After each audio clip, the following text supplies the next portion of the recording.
علمنا ما ينفعنا وزدنا علما وبارك لنا في علمنا وارزقنا الإخلاص في القول والعمل كاملا وعلما نافعا لا ينسى وتوفيقا دائما وصحة ويقينا آمين يا رب العالمين.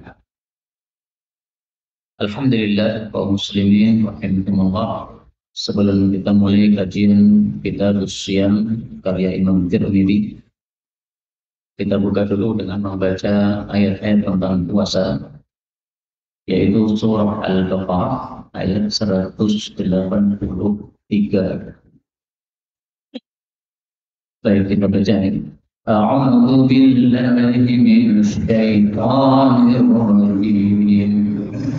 يا أيها الذين آمنوا كتب عليكم الصيام كما كتب على الذين من قبلكم لعلكم تتقون أياما معدودات فمن كان منكم مريضا أو على سفر فعدة من أيام أخر وعلى الذين يطيقونه فدية طعام مسكين فمن تطوع خيرا فهو خير له وأن تصوموا خير لكم إن كنتم تعلمون شهر رمضان الذي أنزل فيه القرآن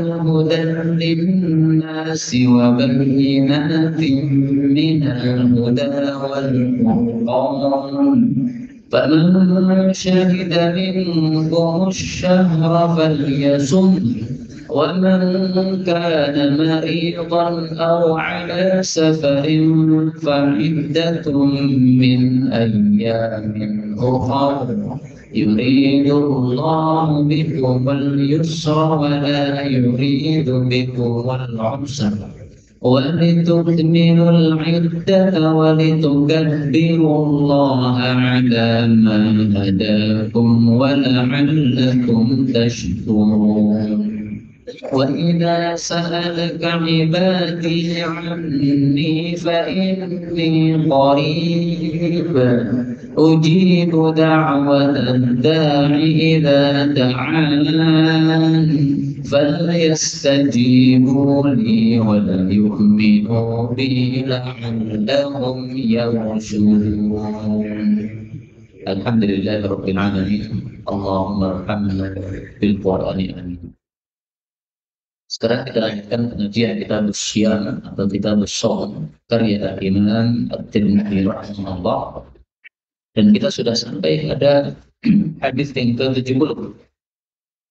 Kita lanjutkan hadis 71. Faqala al-muallim hafizahullah ta'ala wa nafa'ana bihi wa bi'ulumihi fid dharain amin. An Abi Dzar, dari Abu Dzar, namanya Jundub bin Junadah. Yaqulu, dia mengatakan, qala Rasulullah sallallahu alaihi wasallam, ya Aba Dzar, wahai Abu Dzar, idza sumta, apabila kau puasa, minasyahri, dari bulan, salasata ayyamin, 3 hari, fasum, maka puasalah, salasa asyra, tanggal 13, wa arba asyra, dan tanggal 14, wa khamsa asyra, dan tanggal 15.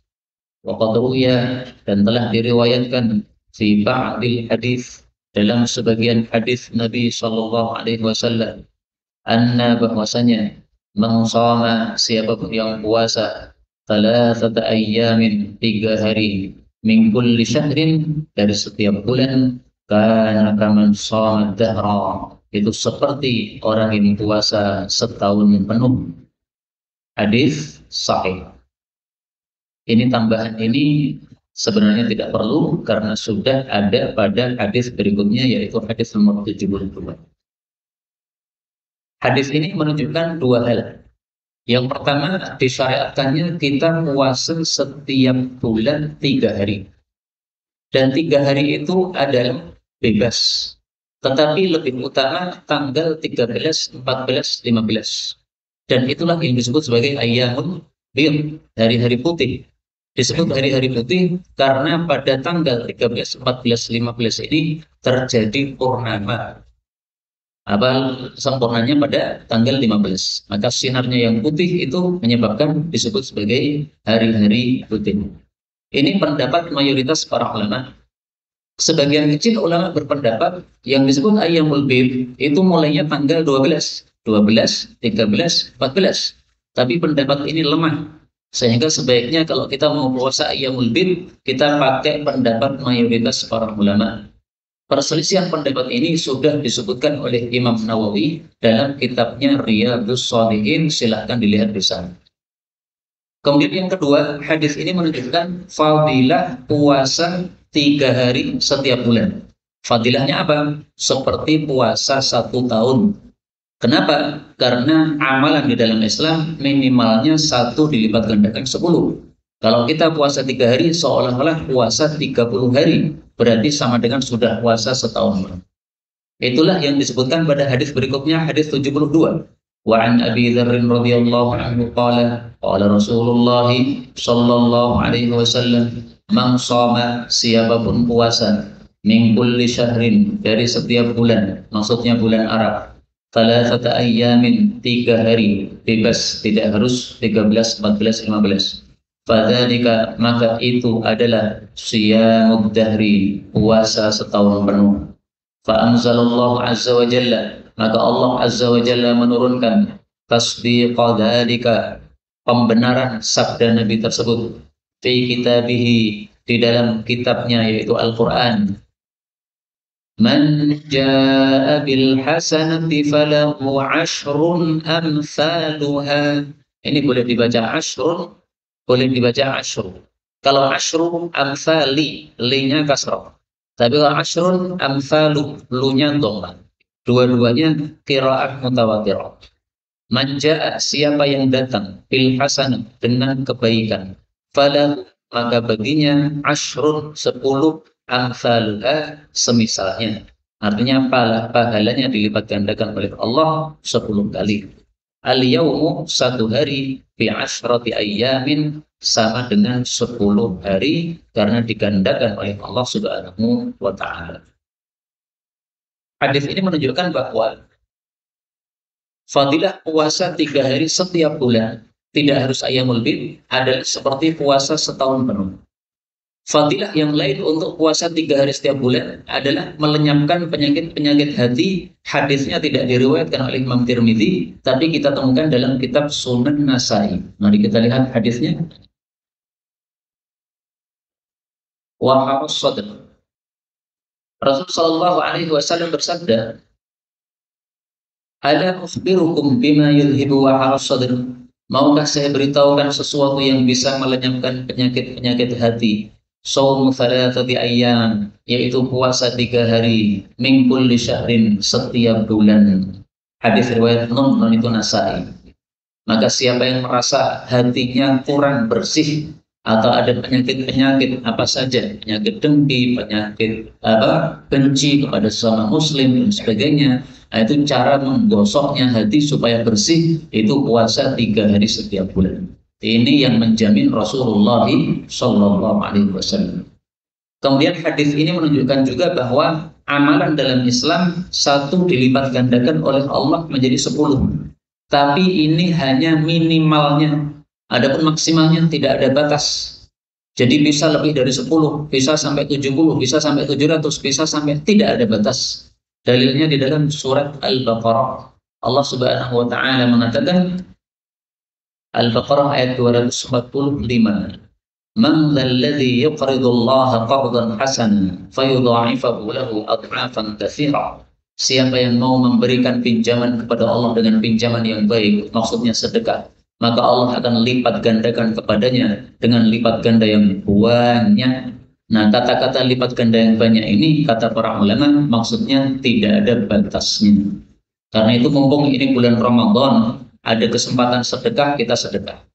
Misalnya ada kesempatan tawaran untuk memberikan iftar buka bersama, misalnya di pesantren atau di mana. Nah, kita mampu untuk ikut. Meskipun hanya 100.000, meskipun hanya 50.000, sesuai kemampuan. Yang penting kita ikut, karena pahala di bulan Ramadan dilipat gandakan oleh Allah Subhanahu wa Ta'ala. Dan orang yang memberi makan buka puasa kepada orang puasa, dia dapat pahala puasa. Kalau kasih makan 5 orang, berarti dapat pahala puasa 5 orang. Kalau 10 orang, berarti 10 orang, dan seterusnya. Maka selama ada kemungkinan dan kesempatan, segera diambil kesempatan tersebut sebelum keluar bulan Ramadan. Hadis 73, wa an Mu'adzah qalat, qultu, aku berkata li Aisyah, kepada Aisyah, apakah adalah Rasulullah sallallahu alaihi wasallam yasumu, berpuasa, thalathata ayyamin, 3 hari, min kulli syahrin, dari setiap bulan, yaitu bulan Arab. Qalat, Aisyah mengatakan, na'am, iya. Qultu, aku bertanya, min ayyihi, dari mananya bulan, karena adalah Nabi yasumu, berpuasa. Maksudnya apakah dari awal bulan atau di tengahnya bulan atau di akhir bulan? Ditanya. Maka Aisyah mengatakan, qalat, kana, adalah Nabi, la yubali, tidak peduli, min ayyihi, dari mana saja bulan tersebut, soma, beliau berpuasa. Artinya beliau kadang-kadang puasanya di awal bulan, kadang-kadang di tengah bulan, kadang-kadang di akhir bulan. Maka ini hadis menunjukkan bahwa puasa 3 hari setiap bulan tidak harus tanggal 13, 14, 15. Karena itu kaum muslimin rahimani wa rahimakumullah, ini sering orang bertanya kepada saya. Dia mengatakan, Ustaz, ini saya sudah biasa puasa Ayyamul Bid, tapi kemarin tanggal 13 saya mukel karena diundang oleh teman menghadiri walimah. Saya membatalkan puasa.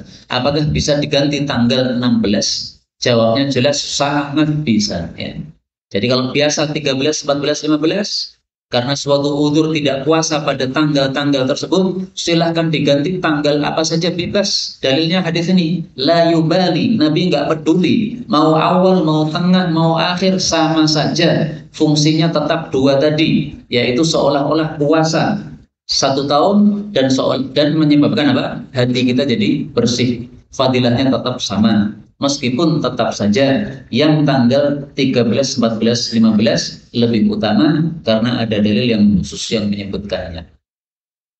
Kemudian dari hadis ini kita ambil pelajaran juga bahwa Nabi ternyata termasuk ahli puasa 3 hari setiap bulan.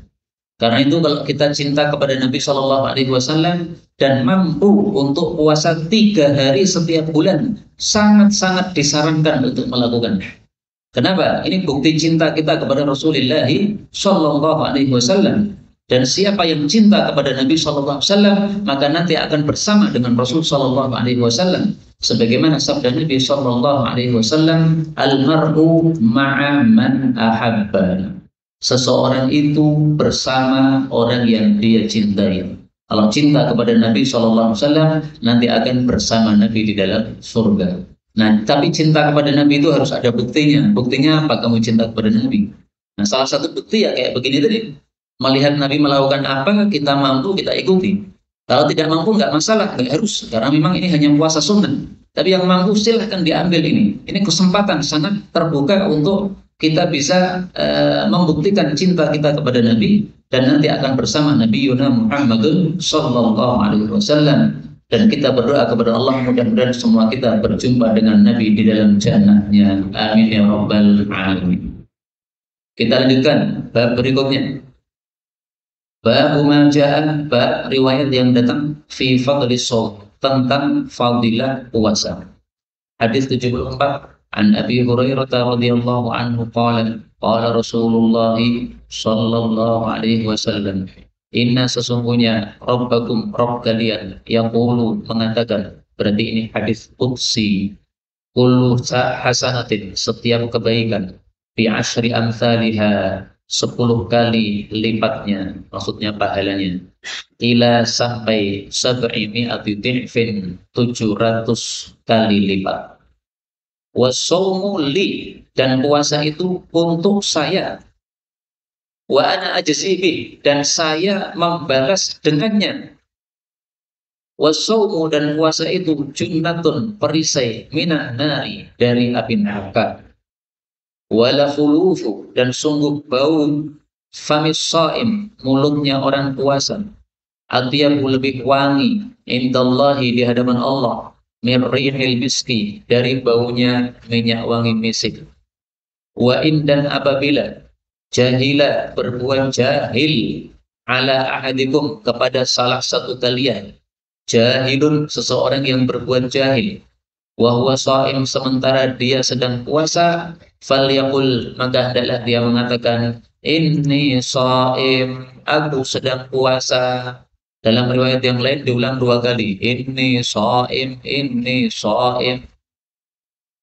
Apa yang dimaksud as-shaumu li? Puasa itu untuk saya, untuk Allah. Padahal semua ibadah ya untuk Allah. Salat ya untuk Allah, menyembelih ya untuk Allah, sedekah ya untuk Allah. Yang dimaksud puasa untuk Allah itu maksudnya Allah memuliakan puasa sehingga dinisbatkan puasa itu kepada Allah. Padahal semua ibadah ya untuk Allah. Tapi ketika puasa disebutkan secara khusus, itu tujuannya adalah untuk menunjukkan kemuliaan. Contohnya seperti Baitullah, rumahnya Allah, maksudnya masjid. Semua rumah itu yang milik Allah. Rumah kita itu milik Allah, karena bumi ini milik Allah. Tapi kenapa masjid saja yang disebut rumah Allah? Rumah-rumah yang kita bangun tidak disebut rumah Allah, itu untuk menunjukkan mulianya masjid, maka disebut rumah Allah. Demikian juga untanya Allah, naqatallah, itu unta yang dibawa oleh Nabi Saleh. Semua unta itu yang untanya Allah, Allah yang menciptakan. Tapi ketika dinisbatkan kepada Allah, itu berarti unta khusus, unta mulia. Puasa juga begitu. Adapun yang dimaksud ajzibi, saya Allah membalas terhadap puasa, maksudnya Allah balas langsung sehingga malaikat tidak diwakili untuk masalah pahala puasa ini. Dengan kata lain, malaikat juga nggak tahu berapa pahala untuk orang puasa. Pahalanya dirahasiakan oleh Allah karena sangat besarnya pahala orang puasa. Para ulama mengatakan orang puasa pahalanya tidak bisa dihitung berdasarkan kalam Allah di dalam Al-Quran. Allah mengatakan innama yuwaffas sabiruna ajrahum bighairi hisab. Sesungguhnya tiada lain disempurnakan pahalanya orang-orang sabar tanpa hitungan. Nah, sabirun, orang-orang sabar, ini termasuk di dalamnya puasa. Karena puasa itu sabar, menahan diri dari makan, minum, dan hubungan. Ini surat Az-Zumar ayat 10. Kemudian yang dimaksud puasa itu perisai dari api neraka, maksudnya dengan sebab puasa kita tidak semangat berbuat maksiat. Nah, karena itu kita jauh dari neraka, itu maksudnya. Makanya para ulama mengatakan puasa perisai dari maksiat. Itu sama dengan sabda Nabi, puasa perisai dari neraka, tidak berbeda. Karena dengan sebab maksiat kita masuk neraka. Nah, maka boleh disebut sebagai perisai dari neraka, boleh juga disebut perisai dari maksiat. Bau mulutnya orang puasa lebih wangi di hadapan Allah daripada bau minyak wangi misik. Minyak wangi misik adalah minyak wangi yang berasal dari darahnya kijang. Tapi tidak semua darahnya, hanya di satu bagian tubuhnya. Kalau dibelah, ada yang jatuh, diperbaiki dulu. Salah satu bagian tubuhnya kijang, ada yang kalau dibelah itu keluar darah, namanya misik, wanginya sangat dahsyat. Dipakai hari ini, berhari-hari nanti akan masih wangi sekali. Maka hadis ini menunjukkan bekas-bekas ibadah kepada Allah akan dimuliakan oleh Allah. Orang puasa itu ibadah, ada bekasnya, yaitu bau mulutnya tidak enak. Kenapa? Karena perutnya kosong. Maka bekas ibadah dimuliakan oleh Allah. Termasuk bekas-bekas ibadah yang lain. Panjenengan suka sholat, suka sujud, karena tikarnya kasar, akhirnya jidatnya agak hitam-hitam. Nah, itu adalah bekas ibadah. Nggak masalah, nggak usah dihilangkan seperti itu. Tapi juga jangan disengaja untuk dibuat-buat. Kalau sujud ditekan-tekan sampai gosong badu, jangan begitu. Sujud normal saja. Tapi karena tikar kita memang kasar, ya otomatis ada bekasnya. Kalau orang-orang kaya yang biasanya sajadahnya tebal-tebal, jidatnya tidak hitam. Kenapa? Karena empuk sajadahnya. Meskipun setiap hari sholat malam dia, tapi nggak ada bekasnya karena empuk tadi. Nah, nggak ada masalah. Nggak ada bekas atau ada bekas, nggak ada masalah. Tidak usah dibuat-buat. Kalau ada bekas, nggak usah susah untuk menghilangkan. Biarkan saja. Itu bekas ibadah baik. Kemudian di sini Nabi mengatakan, kalau kamu dijahili orang, kamu jawab, saya sedang puasa. Ini menjawabnya ini dengan suara yang keras menurut pendapat yang lebih kuat. Tidak dibatin, tidak. Karena tujuannya untuk mengingatkan orang yang menengkari kita tadi. Kamu nggak usah berbuat jahil sama saya. Saya ini sedang ibadah kepada Allah. Kamu ikut ibadah saja. Karena kalau bertengkar itu berarti ibadah kepada setan, menuruti setan. Itu maksud kata-kata ini shaim. Karena itu pendapat yang mengatakan bahwa ucapan ini shaim ini diucapkan dengan suara lirih atau dibatin dalam hati, ini pendapat yang lemah. Kenapa? Karena tujuannya adalah kita mengingatkan orang yang berbuat jahil kepada kita. Makanya harus dikeraskan. Hadis 75. Wa an Sa'd bin Sa'd radhiyallahu anhu 'anil Nabi sallallahu alaihi wasallam qala inna sesungguhnya fil jannati di dalam jannah lababan sungguh ada pintu yud'a disebut ar-rayyan. Rayyan itu artinya puas dari dahaga.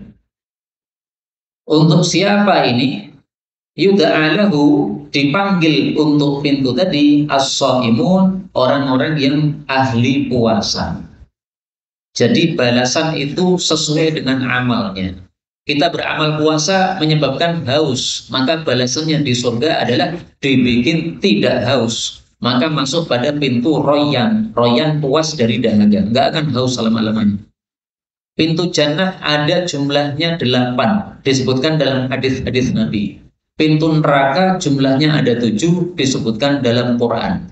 Maka ini menunjukkan bahwa Quran dan hadis harus kita pelajari semua. Karena kalau hanya pelajari Quran, tidak mau pelajari hadis, kita nggak akan tahu berapa jumlah pintu surga. Karena di Quran tidak disebutkan adanya pintu neraka tok. Maka semuanya harus dipelajari. Ustadz Ashuri di sini mengajarkan tafsir Quran, maka sekarang kita Jumat sore begini mempelajari hadis Nabi. Karena dua-duanya wajib dipelajari, jangan hanya satu saja. Kemudian Nabi mengatakan, "Faman kana," maka barang siapa yang adalah dia minas shaimin, termasuk orang-orang ahli puasa, dakhalahu, dia masuk pada pintu tadi. Wa man dakhalahu, dan siapapun yang masuk padanya, lam yadhma, tidak akan haus abadan selama-lamanya. Hadis ini menunjukkan fadilah orang yang ahli puasa. Pertanyaan, kapan kita disebut shaim atau ahli puasa? Disebut shaim kalau seseorang itu melakukan puasa yang wajib, yaitu puasa Ramadan, dan dia menambah dengan puasa sunnah. Itu namanya ahli puasa. Adapun kalau hanya puasa Ramadan saja, tidak bisa disebut ahli puasa. Karena semua umat Islam yang puasa Ramadan. Paling yang tidak puasa Ramadan itu yang Islamnya Islam fasik. Seperti tadi kita lewat ya, dari Solo menuju ke Seragen ini. Di pinggir-pinggir jalan itu banyak laki-laki dan perempuan yang pakai jilbab, mereka minum es di siang hari Ramadan. Ya kalau untuk perempuannya kita husnudzon saja, paling-paling lagi haid. Tapi untuk laki-lakinya, apakah mungkin kita husnudzon? Oh, laki-lakinya lagi haid, ya nggak mungkin. Kalau Islam ya berarti Islam fasik kayak begitu itu. Tapi kan rata-rata umat Islam kan puasa. Rata-rata umat Islam adalah puasa. Yang tidak puasa itu orang-orang fasik saja, itu yang bisa dihitung jumlah mereka.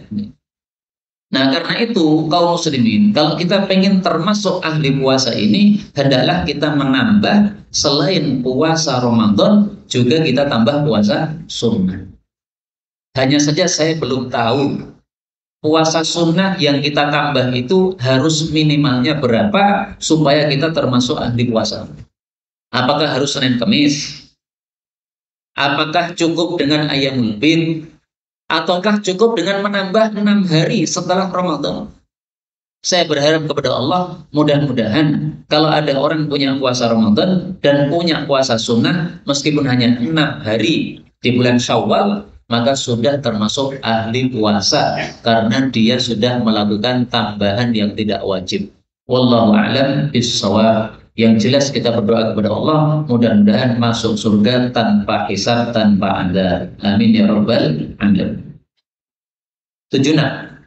Wa an Abi Hurairah radhiyallahu anhu qala qala Rasulullah sallallahu alaihi wasallam lis-shaim, bagi orang puasa, farhatani, 2 kegembiraan.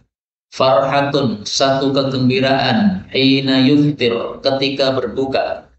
wa farhatun dan satu kegembiraan hina ketika yalqa berjumpa rabbahu dengan Rabbnya, yaitu ketika mati. Hadis ini hadis yang hasan sahih. Hadis ini menunjukkan bahwa orang puasa mengalami dua kali gembira. Gembira di dunia dan gembira di akhirat. Kalau gembira di dunia adalah ketika buka puasa. Kenapa gembira? Dua sebab.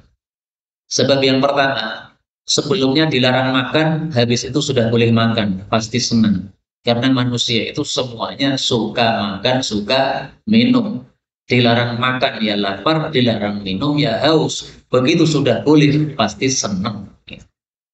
Karena itu tidak bisa santri mengatakan, wah ini lauk di pesantren, ini tidak sesuai sunnah. Karena santri-santri ketika buka puasa tidak gembira, karena lauknya masih tempe cili. Nah, nggak bisa mengatakan begitu. Karena gembiranya ini bukan karena lauknya enak, bukan. Gembiranya karena setelah tidak boleh makan, tiba-tiba sudah boleh makan. Pasti gembira. Mau lauk tempe, mau lauk karak, mau lauk nopo melin, blanggreng belum sakit di lauk ini. Tapi kalau terpaksa ya bisa. Nah, mau lauk blanggreng nggak masalah, itu termasuk gembira. Kenapa gembira? Karena sudah boleh makan. Nah, karena itu tidak bisa kita protes kepada takmir masjid misalnya, mengadakan buka bersama kok lauknya tidak menyenangkan, tidak sesuai sunnah Nabi, yo nggak begitu, nggak bisa. Baik, ini kegembiraan yang pertama. Kemudian yang kedua, kenapa dia gembira ketika berbuka? Itu karena sudah menyempurnakan ibadah puasa 1 hari. Sehingga kewajibannya sudah gugur. Kan senang. Sudah menyempurnakan satu ibadah, hati kita pasti senang. Sudah sholat duhur, udah plong. Karena tanggungan sudah lenyap. Sudah sholat asar, udah plong. Kalau kita sudah biasa sholat 5 waktu, belum sholat itu kan rasanya nggak enak.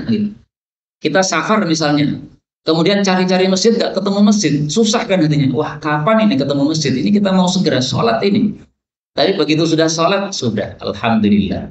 Seandainya mati pun sudah dicabut nyawanya oleh Allah dalam keadaan sudah menunaikan kewajiban. Artinya rasanya enak. Nah, orang puasa juga begitu. Sudah selesai puasa 1 hari, pelong artinya. Alhamdulillah sudah selesai. Kemudian yang kedua, gembira ketika berjumpa dengan Allah, yaitu maksudnya karena mendapatkan pahala yang sangat besar gara-gara melakukan puasa tadi. Sudah saya sebutkan dalilnya tadi, orang puasa pahalanya tidak bisa dihitung saking besarnya. Karena itu orang yang suka puasa sunnah ini sangat dihasung untuk melanjutkan terus-menerus karena pahalanya memang sangat istimewa. Kita lanjutkan. Bab majaa, bab riwayat yang datang fi shaumid dahr, tentang puasa setahun penuh atau puasa setiap hari. Jadi yang dimaksud shaumud dahr adalah apa? Puasa setiap hari. Hadis 77. An Abi Qatadah radhiyallahu anhu qala, qila dikatakan, ya Rasulullah, wahai Rasulullah, kaifa bagaimana biman orang yang shaumad dahra, puasa sepanjang tahun, maksudnya puasa setiap hari. Qala, beliau menjawab, la shoma, dia tidak puasa, wala aftara, dan dia juga tidak berbuka. Au qala, atau Nabi mengatakan, lam yasum, dia tidak puasa, walam yuftir, juga tidak berbuka. Hadis ini menunjukkan tidak bagusnya puasa setiap hari. Karena itu jangan puasa setiap hari. Kalau ada orang puasa setiap hari, dapat pahala tidak? Ya dapat. Tetapi pahalanya sedikit. Kenapa? Karena Nabi mengatakan, la shoma. Sama dengan orang itu tidak puasa. Apa maksudnya? Dia puasa setiap hari, tapi Nabi mengatakan dia tidak puasa. Maksudnya adalah, orang yang puasa setiap hari, itu jadwal makannya sudah berubah sesuai dengan pola makan dia. Sebelum subuh sama ketika adzan maghrib. Udah, karena jadwal makannya sudah berubah rutin seperti itu, maka puasa menjadi tidak berat, tidak terasa lapar lagi. Itu maksudnya la soma, dia tidak puasa. Artinya apa? Tidak ada rasa berat seperti beratnya orang puasa, tidak ada. Maka pahalanya jadi kecil. Karena pahala itu kan sesuai dengan beratnya ibadah yang kita lakukan. Jadi seandainya ada 2 orang, Satu ibadah puasa Daud, sehari puasa sehari tidak. Satu lagi ibadah puasa setiap hari. Maka yang lebih besar pahalanya yang puasa sehari, puasa tidak puasa sendiri.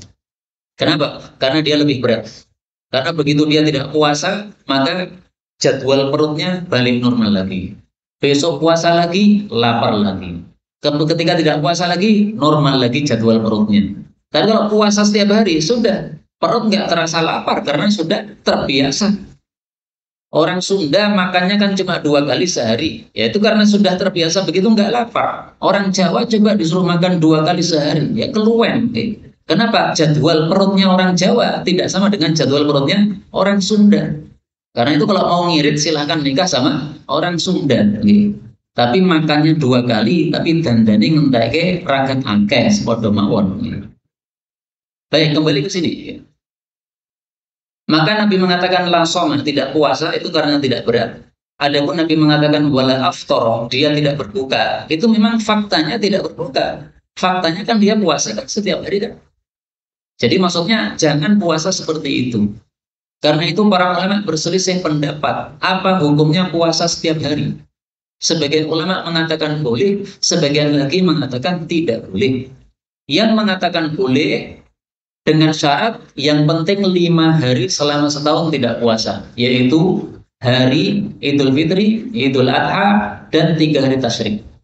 Kalau engkau sudah melakukan puasa selain 5 hari ini, maka tidak masalah, tidak termasuk puasa setiap hari menurut pendapat tersebut. Nah, maka di sini kita baca penjelasan para ulama. Waqad kariha qaumun min ahli ilmi siyamat dahri. Suatu kaum membenci, memakruhkan puasa sepanjang tahun atau setiap hari.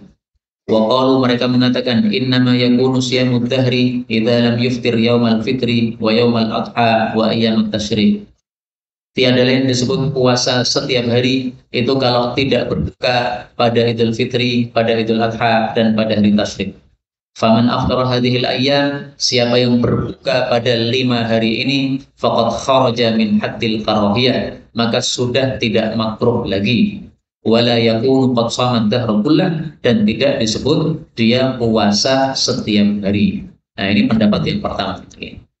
Hakadha ruwiya an Malik bin Anas wa huwa qaulu Syafi'i. Itulah pendapatnya Imam Syafi'i dan Imam Malik. Wa qala Ahmad wa Ishaq nahwan min hadha. Pendapat Imam Ahmad dan Ishaq semisal itu juga. Wa qala, keduanya mengatakan la yajibu ayyuftira ayyaman, tidak wajib untuk berbuka pada hari-hari ghair hadhil khamsatil ayyam, selain 5 hari ini allati naha Rasulullah sallallahu alaihi wasallam anha, yang dilarang oleh Nabi untuk puasa padanya, yaitu Idul Fitri, Idul Adha, dan hari-hari tasyrik. Nah, jadi di sini Imam Tirmidzi hanya menyebutkan satu pendapat. Nah, pendapat yang lain yang sudah saya sebutkan tadi, meskipun dia berbuka pada 5 hari ini, tetap tidak baik puasa setiap hari. Kita lanjutkan babu majaa, bab riwayat yang datang fi sardis shaum, tentang berturut-turut puasa. Jadi puasa hari ini, besok lagi puasa terus sampai 1 pekan atau sampai 2 pekan. Nah, itu namanya berterus-terus puasa. Hadis 78. Wa an Anas bin Malik radhiyallahu anhu annahu, bahwasanya suila, ditanya, an shaumin Nabi sallallahu alaihi wasallam, tentang puasanya Nabi. Qala, Anas mengatakan, kana, adalah Nabi yasumu, puasa, minas syahri, dari suatu bulan, hatta nara, sehingga kami berpendapat, annahu, bahwasanya Nabi la yuridu, tidak ingin, ayyuftira, untuk berbuka, minhu, pada bulan tersebut. Kadang-kadang juga wa yuftir, beliau berbuka terus, hatta, sehingga namun kami berpendapat annahu, bahwasanya Nabi la yuridu, tidak ingin, ayyasuma, untuk puasa, minhu, pada bulan tersebut, syai'an, sedikit pun. Wa kunta, dan adalah kamu, la tasya'u, tidak ingin, antarahu, untuk melihat Nabi, minal laili, di waktu malam, musallian, salat, yaitu tahajud, illa, kecuali, ra'aitahu musallian, kamu melihat beliau salat. wala naiman, tidak pula tidur. Maksudnya kamu pengen melihat Nabi tidur, illa kecuali ra'aitahu, kamu melihat beliau naiman, tidur. Maksud hadis ini adalah bahwasanya Nabi kadang-kadang puasanya itu berterus menerus sampai dikira tidak akan berbuka dalam 1 bulan. Tanggal 1 puasa, besok lagi ketahuan puasa, besok lagi ketahuan puasa, terus nih, sampai 1 pekan atau sampai 2 pekan, sehingga para sahabat mengira, wah bulan ini Nabi kayaknya mau puasa penuh ini. Tapi tidak betul-betul puasa penuh. Nabi tidak pernah puasa penuh 1 bulan selain 1 bulan saja, Ramadan. Nah, puasa seperti ini yang ketika semangat puasa, kemudian ketika tidak semangat tidak puasa, itu namanya puasa apa? Ini namanya puasa sunnah mutlak. Mutlak itu maksudnya gimana? Ya puasa sunnah ketika kita menginginkan puasa, tidak terikat dengan apapun juga. Kalau puasa sunnah yang lain itu namanya puasa sunnah muqayyad. Muqayyad artinya terikat. Senin Kemis terikat dengan hari Senin dan hari Kemis. Hari Arafah terikat dengan hari Arafah. Puasa Asyura terikat dengan hari Asyura. Puasa Ayyamul Bid terikat dengan Ayyamul Bid. Tapi ini puasa tanpa sebab. Perasaannya perut saya ini kok lagi kenyang terus hari-hari ini. Wah, saya puasa saja. Daripada kenyang terus rasanya tidak enak. Silahkan puasa, nggak ada masalah. Poso opo? Poso sunnah mutlak. Itu sama dengan sholat sunnah mutlak. Nganggur-nganggur, tidak ada pekerjaan, maka sambil menunggu orang yang datang, misalnya kalau kita jaga toko, sholat sunnah. Nanti ada orang datang, baru kita layani. Setelah itu sepi lagi, sholat sunnah lagi 2 rakaat. Itu namanya sholat sunnah mutlak, bebas. Kemudian poin yang kedua dari hadis ini, bahwa maksudnya Nabi itu dalam setiap malam pasti ada jatah tidurnya, ada juga jatah sholatnya. Karena itu yang paling bagus adalah dalam 1 malam itu kita harus tidur sebagai hak untuk mata kita, dan kita juga harus tahajud sebagai hak untuk rohani kita. Allah kasih kita jasmani, Allah kasih kita rohani. Jasmani perlu istirahat, kasih tidur. Rohani perlu makanan, kasih tahajud. Maka yang tidur semalam suntuk, tidak tahajud sama sekali, itu bisa dikatakan dolim kepada rohaninya.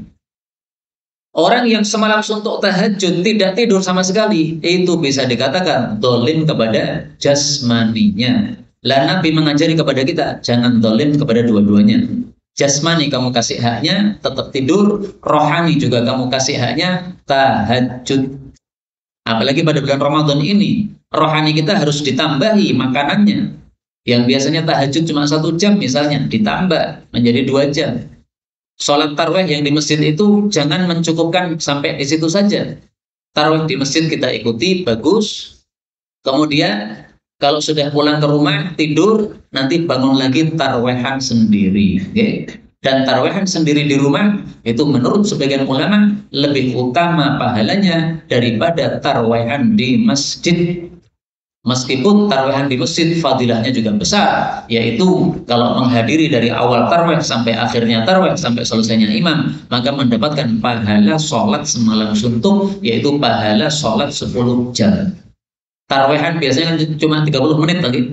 Nah, 30 menit itu dikasih pahala oleh Allah 10 jam tahajud. Syaratnya ikut dari awal sampai akhir.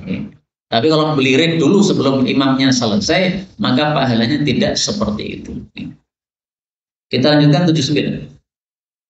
Wa an Abdullah bin Amr radhiyallahu anhu qala Rasulullah sallallahu alaihi wasallam, afdalu paling afdal as-shaumi puasa, maksudnya puasa sunnah, adalah saumu akhi, puasa saudara saya Dawud, Nabi Dawud alaihi salam, bapaknya Nabi Sulaiman. Karena adalah beliau yasumu puasa yauman 1 hari, wa yuftiru dan berbuka yauman 1 hari, wala yafiru dan beliau tidak lari, idza laqa apabila berjumpa, maksudnya berjumpa dengan musuh dalam medan perang.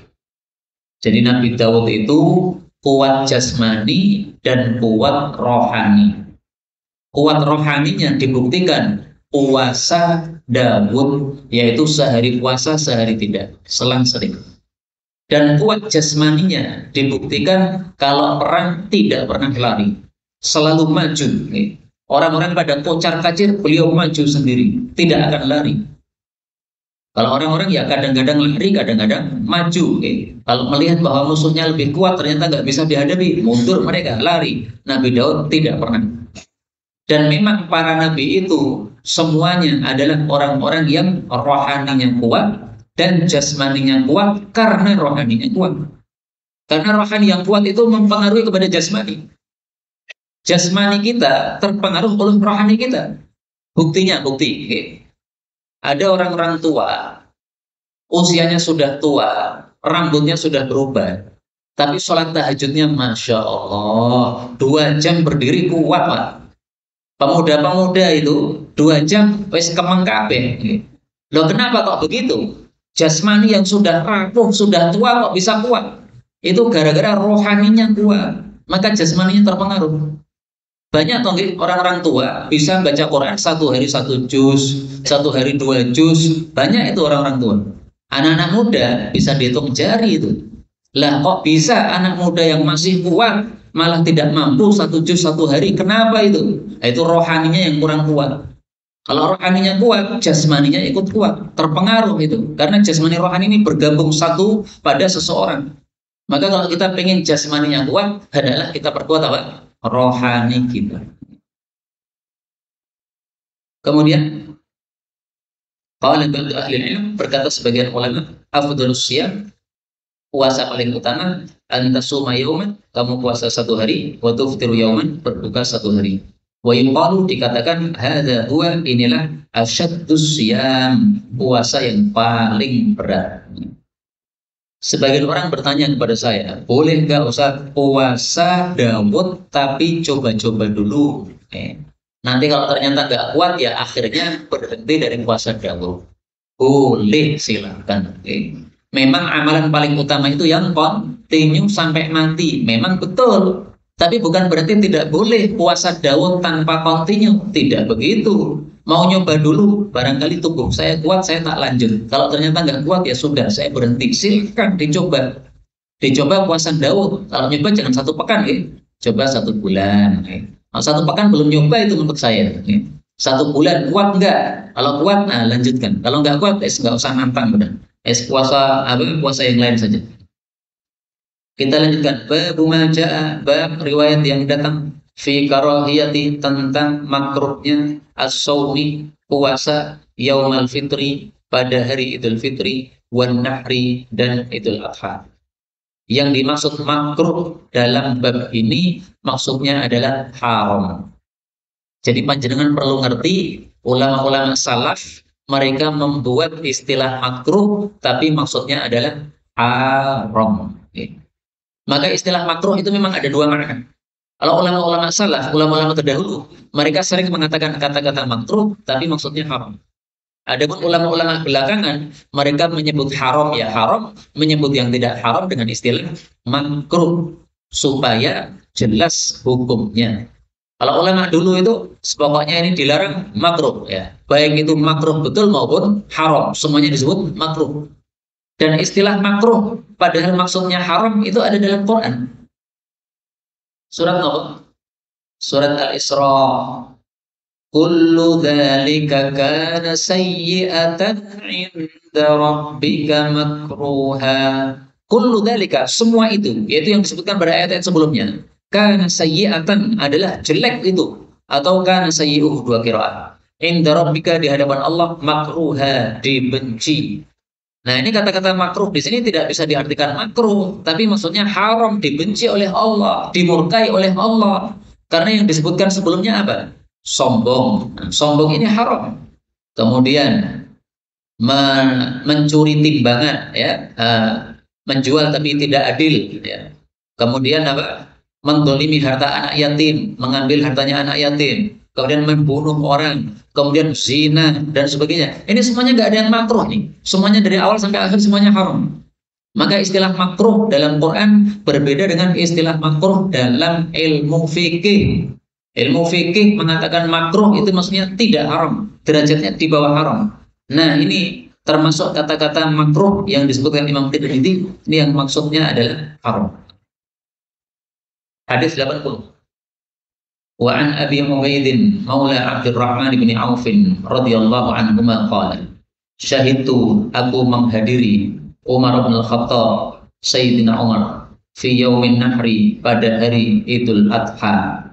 Bada'a, dia memulai bis salati, salat yaitu salat Id, qabla al-khutbah, sebelum khutbah.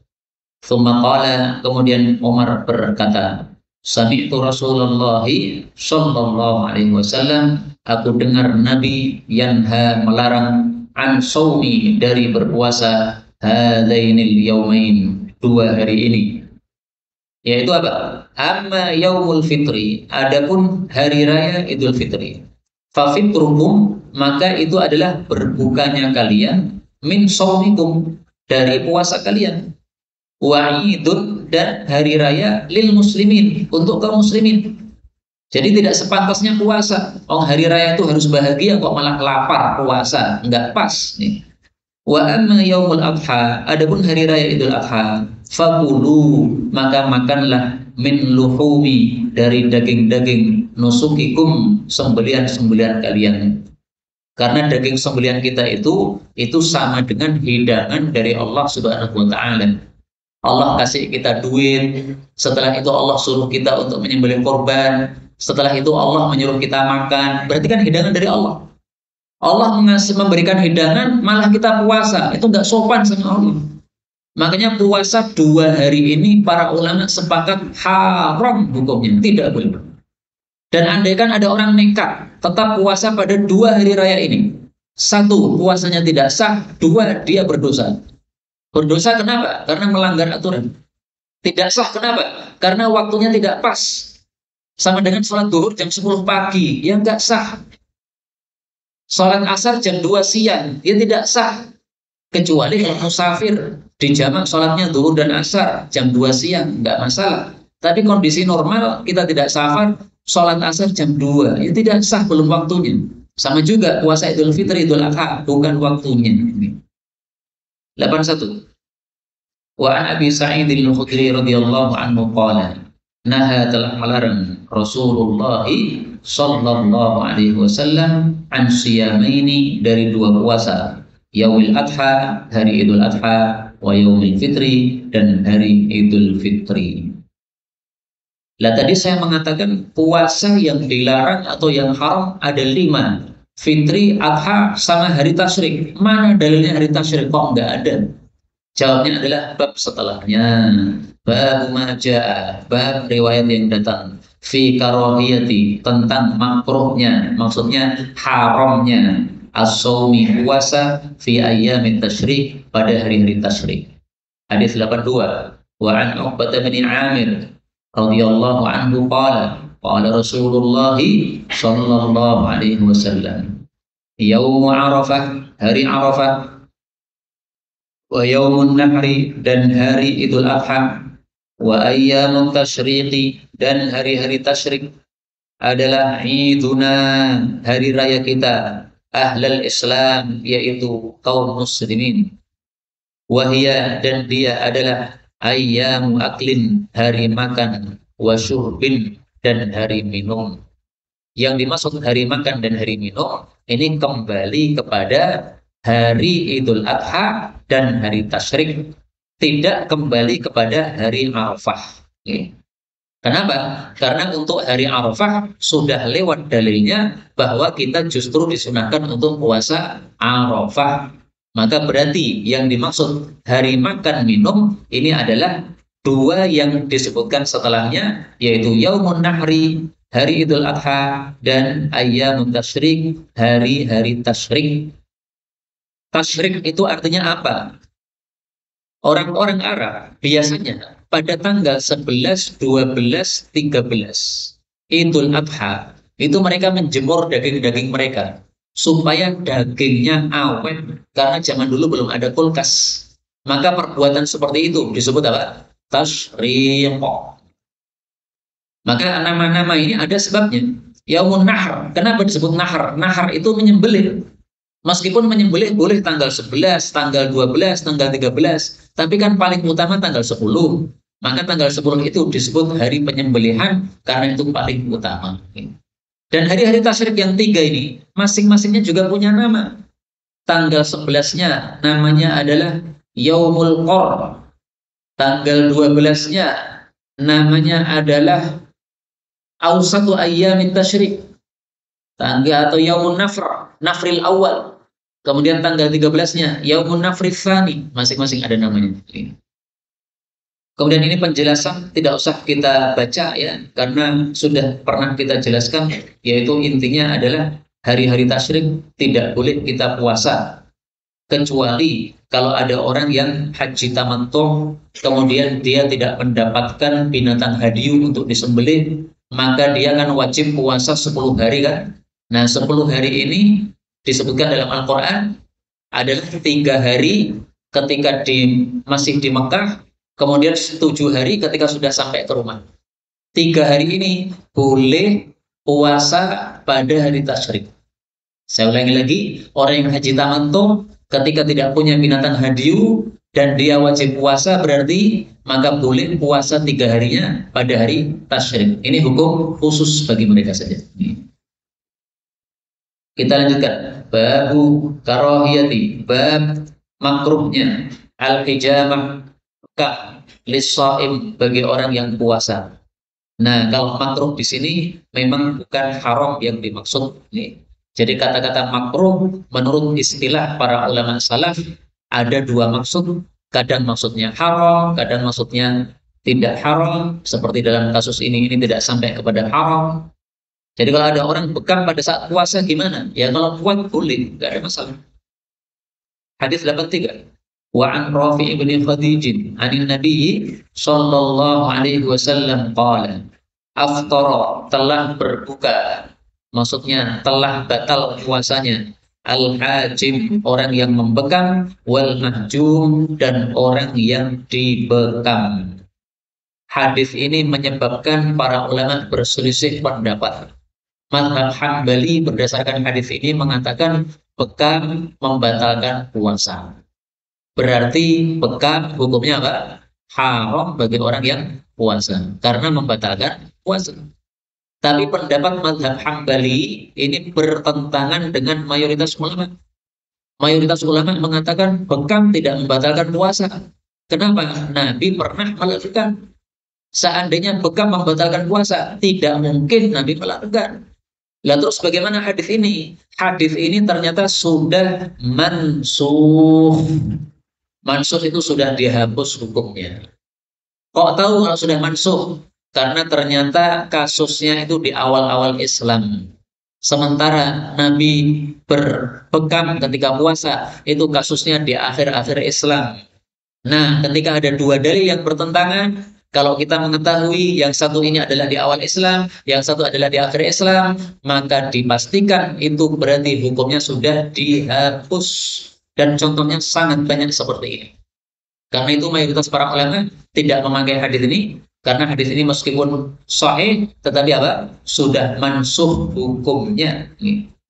Tapi meskipun demikian, ya saya jujur saja, sebagian ulama tidak menyukai bekam di waktu puasa. Sehingga bekamnya menunggu malam hari. Kalau sudah berbuka, baru berbekam. Kenapa? Karena kalau Anda sedang puasa, kemudian diambil darahnya, bekam, bisa-bisa menyebabkan lemes. Kalau lemes, akhirnya terpaksa mokel. Nah, orang bekam, lemes, kemudian terpaksa mokel. Itulah makna aftorul hajim menurut sebagian ulama yang lain. Aftara, berbuka, itu maksudnya apa? Menyebabkan dia jadi lemes, akhirnya terpaksa berbuka. Al-hajim, orang yang membekam, ya. Kalau membekamnya banyak orang, atau membekamnya zaman dulu itu membekamnya tidak pakai alat, Pak, tapi pakai mulut. Jadi nyedot darahnya pakai mulut.